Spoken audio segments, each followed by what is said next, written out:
Hi guys! So, tanong ko lang, naniniwala ba kayong mahal magkasakit? Kasi kung ako yung tatanungin, syempre oo yung sagot ko.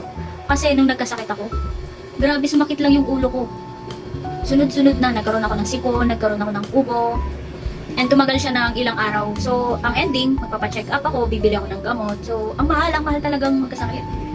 Syempre, hindi lang yun yung mga gastusin natin. Meron tayong binabayarang bahay, kuryente, tubig, at saka kung ano-ano pa. So, dito, pag-uusapan natin kung paano ito nakaka-apekto sa ating financial future. Sa ganitong panahon, hindi lang physical na kalusugan ang kailangan nating paghandaan. Kailangan din nating planuhin ang kalusugan natin pagdating sa financial na aspeto. Alam niyo ba na ayon sa pag-aaral, na pagdating sa kalusugan, ang amount na nagagastos ng mga Pilipino ay umaabot sa libo-libo or umaabot na siya sa milyon pagdating sa critical illness. Andyan na yung heart attacks, stroke, and cancer.